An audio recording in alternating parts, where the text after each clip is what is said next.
মাত্র ১.৫ ঘন্টায় ৮০ মিলিমিটারের বেশি বৃষ্টিতে সকালে জলাবদ্ধতা দেখা দেয় রাজধানীর বিভিন্ন এলাকায়। ভোগান্তিতে পড়েন স্কুল ও অফিসগামী সহ সাধারণ মানুষ।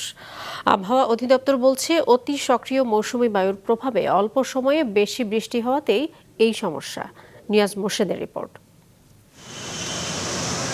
ভোর 5:30 থেকে সকাল 7টা, মাত্র ১.৫ ঘন্টার তুমুল বৃষ্টিতে ঢাকা শহরের বিস্তীর্ণ এলাকা তলিয়ে যায়। কাজীপাড়া, শেওড়াপাড়া, ধানমন্ডি, বনানী সহ বিভিন্ন এলাকার রাস্তাঘাট কয়েক ফুট পানির নিচে চলে যায়।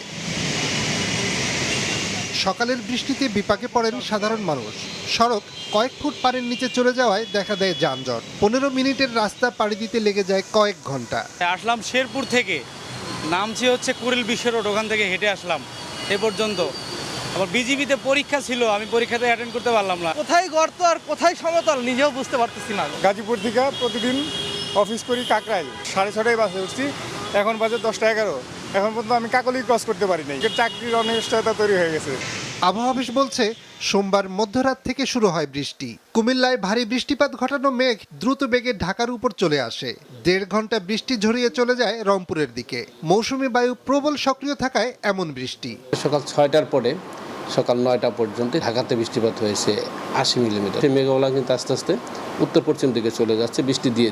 আগামী কয়েকদিন কিন্তু ওইভাবে বৃষ্টিপাতের হয়তো বিচ্ছিন্নভাবে বৃষ্টিপাত হবে, যেহেতু মৌসুমি বায়ু সক্রিয় আছে। আবহাওয়া অফিস জানিয়েছে, পার্বত্য অঞ্চলে বেশি বৃষ্টি হলে পাহাড় ধসের আশঙ্কা রয়েছে। নিয়াজ মোর্শেদ, মাছরাঙা সংবাদ, ঢাকা।